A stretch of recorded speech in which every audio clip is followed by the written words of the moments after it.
Hello and welcome to Banking Mentors. My name is Himanshi and I'm your General Awareness Faculty. आज से हम start कर रहे हैं हमारी स्टैटिक जीके की सीरीज़ को। ठीक है, तो स्टैटिक जीके की सीरीज़ आपके लिए बहुत इंपॉर्टेंट है। ये जो पोर्शन होता है इससे काफ़ी ज़्यादा क्वेश्चंस पूछे जाते हैं एक्चुअली। ठीक है, तो ये जो हम स्टार्ट कर रहे हैं इसमें सबसे पहले हम आज डिस्कस करने वाले हैं क्लासिकल डांसेस ऑफ इंडिया के बारे में।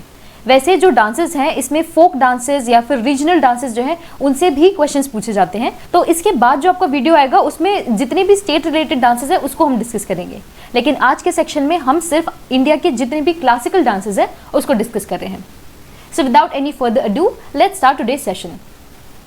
तो देखिए, क्लासिकल डांसेस डिस्कस करने से पहले हमें पता होना चाहिए कि डांस जो ये चीज़ हम बात कर रहे हैं, डांस या फिर नृत्य की जो हम बात कर रहे हैं, ये सबसे पहले कहाँ मेंशन किया गया था या फिर इसके बारे में सबसे पहले किसने बात की थी। तो एक बुक है जिसका नाम है नाट्यशास्त्र। नाट्यशास्त्र, ठीक है, तो नाट्यशास्त्र ये जो बुक है ये लिखी गई है बाय भरत मुनि। इनके द्वारा जो ये बुक लिखी गई है इसमें सबसे पहले फॉर्मल मेंशन दिया गया है डांस के बारे में।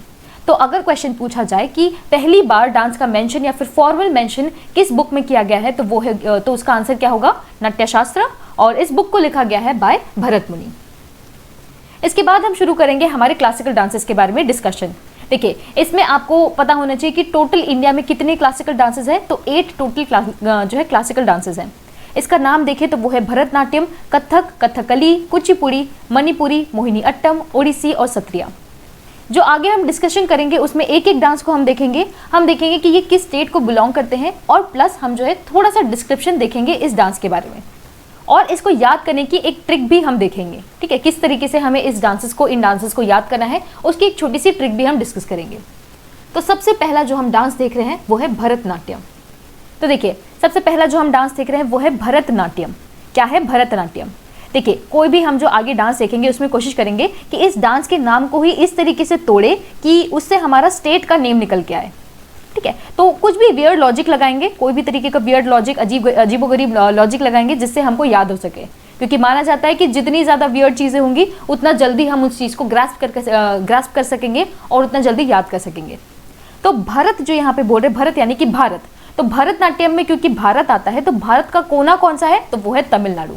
और सबसे कोने का जो डांस है, देखिए भारत का कोना यानी कि कन्याकुमारी की हम बात करें, हम सभी को पता है कि सबसे जो सदर्न मोस्ट पॉइंट है इंडियन मेन लैंड का वो है कन्याकुमारी, तो वो कहाँ आता है, तमिलनाडु में आता है। तो भारत का जो कोना है वो है तमिलनाडु में, और इसीलिए भरतनाट्यम कहाँ से है, तो ये भी तमिलनाडु से है। ये एक वियर्ड लॉजिक है जिससे हमने कोशिश की कि हम भरतनाट्यम को याद कर सकें। अब हम थोड़े से फीचर्स और इसके ओरिजिन की बात करेंगे। तो भरतनाट्यम जो ये डांस है ये माना जाता है as the oldest classical dance forms of India. अगर क्वेश्चन पूछा जाए कि इन सभी क्लासिकल डांसेस में से सबसे पुराना या फिर ओल्डेस्ट क्लासिकल डांस कौन सा है, तो कौन सा होगा, भरतनाट्यम होगा। ये जो डांस है एक्चुअली ये स्टार्ट हुआ था इन तमिलनाडु, और वहाँ पे जो टेम्पल डांसेस हुआ करती थी उन सभी को देवदासीज कहा जाता था। ठीक है, तो ये जो टेम्पल डांसेस हैं वहीं से ये डांस ओरिजिनेट हुआ है, जो है भरतनाट्यम। ठीक है, तो ये काफ़ी फेमस हमारे इंडिया में डांस है भरतनाट्यम, जिसके बारे में आपको पता होना चाहिए। अगला क्वेश्चन इस डांस से पूछा जा सकता है कि कौन से 2 फेमस डांसेस हैं जो कि रिलेट करते हैं। तो रुक्मिणी अरुंडाल और ई कृष्ण अय्यर, ये 2 जो नाम है बहुत इंपॉर्टेंट है, और ये दोनों जो है काफ़ी फेमस एक प्रोपोनेंट रहे हैं, काफ़ी दोनों फेमस प्रोपोनेंट रहे हैं फॉर भरतनाट्यम। यहाँ पे क्वेश्चन ऐसे बनता है कि रुक्मिणी अरुंडाल किस डांस से रिलेट करती है या फिर किस डांस से जुड़ी हुई है, तब आपको पता होना चाहिए कि ये है भरतनाट्यम। ठीक है, तो जितना भी हमने डिस्कस किया था ये अभी हमने भरतनाट्यम के बारे में देखा। अगला जो हम डांस देख रहे हैं वो है कुचिपुड़ी। क्या है, कुचिपुड़ी। तो जैसे कि हमने कहा था कि हम उस नाम को तोड़ेंगे, मरोड़ेंगे और फिर जोड़ेंगे उसको स्टेट से। तो देखिए यहाँ पे एक वर्ड है कुचिपुड़ी में, पूड़ी। पूड़ी हम सभी खाते हैं, पूड़ी एक एडिबल चीज़ है जिसको हम खाते हैं, हमारे फंक्शंस वगैरह में बनती है। ठीक है, तो आपको याद करना है कि फूडी लोग जो होते हैं वो आंध्र प्रदेश में होते हैं। फूडी लोग यानी कि बहुत खाने के शौकीन लोग होते हैं। ठीक है, तो क्योंकि कुचिपुड़ी में पूड़ी आती है तो पूड़ी खाने वाले लोग या फिर जो ज़्यादा खाना पसंद करने वाले लोग होते हैं वो आंध्र प्रदेश के होते हैं।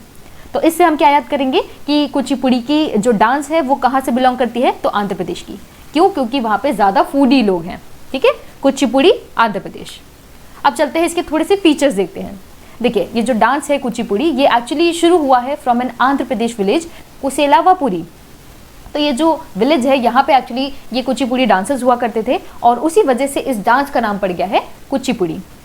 ये जो डांस होता है इसमें सेंट्रल थीम होती है भगवत पुराण की, यानी कि भगवत पुराण से ये स्टोरीज लेते हैं और उसी को डिनोट करते हैं अपने डांस में। इसके अलावा एक काफ़ी फेमस इसका एक फीचर है कि ये जो आप थाली देख रहे हैं ना, थाली के ऊपर ये डांसर्स डांस करते हैं, तो ये इनके डांस का एक फीचर होता है, ठीक है। तो थाली से आप क्या याद कर सकते हैं, क्योंकि फूडी लोग हैं तो थाली में रख के ही खाना खाते होंगे, तो थाली वाला डांस कौन सा है, तो वो है कुचिपुड़ी। तो वो कहाँ से है, तो आंध्र प्रदेश से है, ठीक है। तो ये हमने याद कर लिया कुचिपुड़ी के बारे में। और यहाँ पे फेमस प्रोपोनेंट्स की बात करें तो बाला सरस्वती और रागिनी देवी, ये दोनों जो है काफ़ी फेमस नाम थे और इन दोनों ने काफ़ी ज़्यादा मेहनत भी की है कुचिपुड़ी को जो है इस लेवल तक लाने के लिए। तो बाला सरस्वती और रागिनी देवी रिलेट करते हैं कुचिपुड़ी से। तो यहाँ पे हमने 2 डांसेस को डिस्कस किया। अब हम चल रहे हैं तीसरे डांस में, जो कि है मोहिनी अट्टम। देखिए मोहिनी अट्टम क्या है, ये डांस है केरला का। केरला के बारे में आप सभी को पता है कि ये बहुत ब्यूटीफुल सा एक स्टेट है और इसे गॉड्स ओन कंट्री भी कहा जाता है। ये ऑलरेडी एक स्टैटिक बेस्ड क्वेश्चन है कि अगर आपको क्वेश्चन पूछा जाए कि गॉड्स ओन कंट्री किसे कहा जाता है, तो ये केरला ही है, ठीक है। तो ये ऑलरेडी एक क्वेश्चन है। तो इसे गॉड्स ओन कंट्री इसलिए कहा जाता है क्योंकि ये बहुत ही ब्यूटीफुल सी एक स्टेट है, बहुत ही ब्यूटीफुल है, ठीक है। तो मोहिनी अट्टम में अगर आप जोड़ेंगे इसको तोड़ेंगे तो आपको क्या दिखेगा, मोहिनी। मोहिनी का मतलब होता है मोहित करने वाला या फिर बहुत ही ज़्यादा ब्यूटीफुल या फिर सुंदर सा कोई डांस, ठीक है। तो ब्यूटीफुल डांस करने वाली जगह कौन सी है, तो वो है केरला, ठीक है। तो मोहिनी अट्टम मोहित कर देने वाला डांस है केरला का। इस तरीके से हम याद करेंगे मोहिनी अट्टम को। तो जैसे कि हमने डिस्कस किया कि मोहिनी का मतलब होता है वुमन, ब्यूटीफुल वुमन, और अट्टम का मतलब होता है डांस। इसके अलावा ये जो डांस है इसमें बहुत ज़्यादा ग्रेसफुलनेस होती है, बहुत ज़्यादा एलिगेंस होती है, बहुत इसमें एक फेमिनिन सा टच होता है। और ये जो डांस होता है, इनका जो कॉस्ट्यूम होता है, ये स्टैंड आउट करता है बाकी डांसेस से, क्योंकि ये वाइट और ऑफ वाइट कलर का जो कॉम्बिनेशन है वो यूज़ करते हैं, ठीक है। तो मोहिनी अट्टम आपको याद रखना है कि ये बहुत ग्रेसफुल, बहुत सुंदर और मोहित करने वाला डांस है जो कि केरला से है। इसके बाद हम जो डांस डिस्कस कर रहे हैं वो है कथकली। क्या डिस्कस कर रहे हैं, कथकली। अब देखिए हमने डिस्कस किया केरला के बारे में, तो केरला से एक्चुअली 2 डांसेस हैं। पहला जो हमने देखा वो है मोहिनी अट्टम, मोहित करने वाला मोहिनी अट्टम। दूसरा जो हम डिस्कस कर रहे हैं वो है कथकली, ठीक है। क्योंकि हमने केरला को जोड़ लिया है अब ब्यूटीफुल से या फिर god's own country beautiful state से, तो कथकली को भी हम इस तरीके से तोड़ेंगे कि वो ब्यूटीफुल बन जाए। तो कली का मतलब होता है इस तरीके का एक बडिंग फ्लावर। कली बहुत एक ब्यूटीफुल सी चीज होती है, ठीक है। तो कथकली इसलिए कहाँ से होगा, हमारा केरला से होगा, क्योंकि कली बहुत सुंदर सी चीज है और सुंदर चीज हमारी कहाँ से आती है, केरला से आती है, ठीक है। तो मोहिनी अट्टम और कथकली दोनों को हमने ब्यूटी से जोड़ा है, ब्यूटीफुल चीजों से जोड़ा है, और दोनों कहाँ से है, केरला से है, ठीक है। इस तरीके से हमने इसको याद किया। अब हम कथकली की बात कर रहे हैं। तो ये जो डांस है ये आता है रामायण और महाभारत से। देखिए ये हम कथकली की बात करें तो इसको आपको कंफ्यूज नहीं करना है कथक के साथ। कथक को आपको किस तरीके से याद करना है वो मैं आपको आगे चल के बताऊंगी, पर कथकली में कली होती है और वो ब्यूटीफुल होती है, इसलिए हमने उसे केरला से जोड़ा है। और देखिए इस डांस के बारे में आप सभी को पता होगा कि आप अगर कहीं भी छोटा मोटा इसका परफॉर्मेंस देखे होंगे तो काफ़ी ज़्यादा ये लोग जो है प्रोमिनेंट चीज़ों को यूज़ करते हैं। जैसे कि इनका जो ये हेड गियर होता है बहुत ज़्यादा इलेबोरेट होता है। इनके जो मेकअप होते हैं उसमें काफ़ी कलरफुल चीज़ों को यूज़ किया जाता है। इवन जो ये कलर्स यूज़ करते हैं जैसे कि रेड, ग्रीन, उन सब का मीनिंग भी होता है। और ये जो डांस होते हैं उसमें दिखाना चाहते हैं ये कि गुड और ईविल के बीच में डिफरेंस क्या है। मतलब अब इनका जो सेंट्रल थीम है वो इसी के हिसाब से चलता है कि गुड और ईविल, गुड और बैड के बारे में बात करें। और जैसे कि हमने कहा महाभारत और रामायण के बारे में ये बात करते हैं।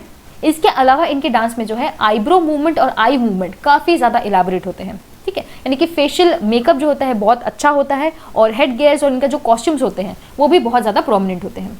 तो 2 डांसेस हमने देखे केरला से, पहला था कथकली और दूसरा था मोहिनी अट्टम। नेक्स्ट जो हम डांस देख रहे हैं वो है ओडिसी। इसमें याद करने के लिए कोई लॉजिक की जरूरत नहीं है, ओडिसी बोल रहा है तो डेफिनेटली ये उड़ीसा से बिलोंग करता है, ठीक है। तो ओडिसी से क्या याद किया, ओडिशा। देखिए ये जो डांस है इसके अर्लीस्ट एग्जाम्पल्स हमें मिलते हैं खांडागिरी, उदयगिरी जो केव्स है वहाँ पे। ये भी एक स्टैटिक बेस्ड क्वेश्चन है। आपसे क्वेश्चन पूछा जाता है कि खांडागिर या उदयगिर की जो केव्स है ये कहाँ हमको मिलती है, तो ये मिलती है ओडिशा में। और वहीं पे जो ये ओडिसी डांस है उसके हमें जो अर्लीस्ट एग्जाम्पल्स है वो वहाँ पे मिलते हैं। ये जो डांस है इसका नाम आता है ओद्रा नृत्य से। देखिए सबसे पहले जो हमने नाट्य शास्त्र के बारे में देखा उसके अंदर ओद्रा नृत्य के बारे में दिया गया है और वहीं से हमने ओडिसी नाम को जो है ओरिजिनेट किया है और उस नाम को लेके ओडिसी डांस बनाया है। इस डांस का एक काफ़ी प्रोमिनेंट फीचर है त्रिभंगा पोस्चर। देखिए 3 बेंडेड पोस्चर्स जो होते हैं, त्रिभंग यानी कि 3 होता है, ठीक है। तो त्रिभंगा पोस्चर अगर क्वेश्चन पूछा जाए कि इस डांस से रिलेट करता है तो वो होगा ओडिसी, ठीक है। तो सिंपली हमने याद किया ओडिशा और ओडिसी को। अगला भी इसी तरीके का एक लॉजिकल डांस है जो कि है मणिपुरी। तो मणिपुरी कहाँ पे है, तो मणिपुर से ये बिलोंग करता है। तो मणिपुरी जो डांस है ये वैष्णविज्म के जो एडमेंट हुआ था, यानी कि वैष्णविज्म जब मणिपुर में आया था तब इस डांस की जो है शुरुआत हुई थी। इनके डांसेस में रासलीला की थीम सबसे ज़्यादा रेकरिंग होती है या फिर सबसे ज़्यादा प्रोमिनेंट होती है। अगर आप इनके ड्रेसेस को देखें तो यहाँ पे आप देख रहे हैं इस तरीके की जो सिलेंड्रिकल चीज़ें होती है वो ये यूज़ करते हैं अपने कॉस्ट्यूम में। तो ये स्टैंड आउट होने वाला एक फीचर है मणिपुरी डांस का, ठीक है। तो काफ़ी कलरफुली डेकोरेटेड इनके कॉस्ट्यूम्स होते हैं और ये जो डांस है उसका नाम है मणिपुरी, जो कि हमने देखा मणिपुर से बिलोंग करता है। ऑलराइट, तो अगला जो हम डांस देख रहे हैं वो है कथक। कथक का जो लिटरल मीनिंग होता है वो है कथाकार या फिर कथा सुनाने वाला, ठीक है, यानी कि स्टोरी टेलर्स। अब इसको हम जोड़ेंगे हमारे एक स्टेट से। तो उत्तर प्रदेश के जितने भी हमारे फ्रेंड्स होते हैं, भाई बंधु होते हैं, उन सभी की जो बोली होती है बहुत मीठी होती है, वो बहुत अच्छे से हमसे बात करते हैं। ये एक जनरल पर्सपेक्टिव भी है। तो इसे हम याद कर सकते हैं कि जो कथाकार है, मीठे बोलने वाले जो लोग हैं वो उत्तर प्रदेश से हैं, और इसी वजह से हम याद करेंगे कि कथक कहाँ से बिलोंग करता है, तो उत्तर प्रदेश से बिलोंग करता है। तो यहाँ पे हमने एक वियर ट्रिक के थ्रू इसे याद करने की कोशिश की, जहाँ पे कथक जो है हम जोड़ रहे हैं मीठी बोली के साथ, और मीठे बोलने वाले लोग कौन होते हैं, तो उत्तर प्रदेश के होते हैं। अब देखिए इसके कुछ फीचर्स। तो जैसे कि हमने कहा कथिका यानी कि स्टोरी टेलर्स इन्हें कहा जाता है। देखिए एक यहाँ पे ना काफ़ी इंपॉर्टेंट इनका प्रोमिनेंट पॉइंट होता है जिसको कहते हैं घरानास। तो जितने भी इनके कथक डांसर्स हैं उन सभी के अलग अलग वेरिएशंस होते हैं। तो ये जो अलग वेरिएशंस होते हैं इनको ये घरानास कहते हैं, जैसे कि लखनवी घराना, जयपुरी घराना, इस तरीके से। तो अगर आपसे क्वेश्चन पूछा जाए कि घराना किस डांस से रिलेट करता है, तो वो है कथक। इस डांस में एक प्रोमिनेंट फीचर होता है जुगलबंदी का। जुगलबंदी यानी कि जहाँ पे डांसर और जो तबला प्लेयर होते हैं वो एक साथ परफॉर्मेंस देते हैं। अब यहाँ से क्वेश्चन पूछते हैं फेमस लोगों के बारे में। तो कथक में बिरजू महाराज जी जो है बहुत ज़्यादा फेमस हैं। आपसे क्वेश्चन पूछा जाए कि बिरजू महाराज किस डांस से रिलेटेड है, तो वो है कथक। ओके, तो हमने अभी डिस्कस किया कथक के बारे में, मीठी बोली, उत्तर प्रदेश। अब हम चल रहे हैं लास्ट डांस में जिसका नाम है सत्रिया। तो इसको बनाने का कोई तरीका ज़्यादा मुझे मिला नहीं, बस एक छोटा सा वियर्ड लॉजिक मैंने यहाँ पे लगाया है कि सत्रिया का मतलब होता है 7, ठीक है, 7 मतलब होता है, आप जोड़ लीजिए इसको 7 सिस्टर्स के साथ। 7 सिस्टर्स किसको कहा जाता है, ये जितने भी नॉर्थ ईस्ट के जितने भी स्टेट्स हैं ना उनको 7 सिस्टर्स कहा जाता है। तो हमने कोई भी ऐसा डांस नहीं देखा जो कि नॉर्थ ईस्ट से बिलोंग करता है, ठीक है। तो यहाँ पे जो सत्रिया डांस है ये नॉर्थ ईस्ट के एक स्टेट का डांस है। कौन से स्टेट का, तो असम का। ओके, सत्रिया यानी कि असम। 7 या फिर 7 से 7 से हमने जोड़ के इसको याद करने की कोशिश की। ओके, तो इससे रिलेटेड थोड़े बहुत अगर पॉइंट्स देखें तो इस डांस का जो ओरिजिन है वो हुआ है वैष्णवा सेंट शंकरदेव के द्वारा 15वीं सदी में। तो 15वीं सदी में इनके द्वारा जो है इस डांस को ओरिजिनेट किया गया था, और इस डांस में जितने भी माइथोलॉजिकल स्टोरीज होती हैं विष्णु भगवान से रिलेटेड, वो सब इसमें जो है परफॉर्म किया जाता है। ओके, तो हमने याद किया सत्रिया के बारे में, जो कि हमने 7 से रिलेट करके असम से इसको रिलेट किया। ऑलराइट, तो इसी के साथ हमने सारा डिस्कशन कर लिया हमारे क्लासिकल डांसेस का। एक बार आप इस टेबल को देख सकते हैं, आप चाहे तो इसका स्क्रीनशॉट भी ले सकते हैं। हमने यहाँ पे डिस्कस किया इन सभी डांसेस को, एक बार रिवाइज करते हैं। पहला है भरतनाट्यम। भरतनाट्यम को हमने तोड़ा था भारत के साथ। भारत का कोना कहाँ है, तो तमिलनाडु में। कुचिपुड़ी में हमने पुड़ी को देखा। फूडी लोग कहाँ पे है, तो आंध्र प्रदेश में। मोहिनी अट्टम और कथकली दोनों को हमने ब्यूटी के साथ या फिर ब्यूटीफुल चीज़ों के साथ जोड़ा, यानी कि गॉड्स ओन कंट्री केरला के साथ। फिर है ओडिसी और मणिपुरी, इसे याद करने में हमें कोई दिक्कत नहीं हुई। फिर है कथक, यानी कि कथा और मीठी बोली बोलने वाले लोग कौन से हैं, हमारे उत्तर प्रदेश के। और सत्रिया को हमने 7 के साथ जोड़ा, 7 के साथ जोड़ा, यानी कि 7 सिस्टर्स आसाम से। ठीक है, तो इतने हमने आज डांस देखे। टोटल 8 क्लासिकल डांसेस हमने डिस्कस कर लिया यहाँ पे। नेक्स्ट आपका जो सेशन होगा वो होगा रीजनल या फिर स्टेट रिलेटेड जितने भी हमारे डांसेस होते हैं उनके बारे में। तो आई रियली होप आपको ये आज का सेशन अच्छा लगा। अगर आपको ये सेशन अच्छा लगा तो जरूर हमें कमेंट सेक्शन में बताइए। Also don't forget to give it a like, share and subscribe. And now I shall see you in the next one.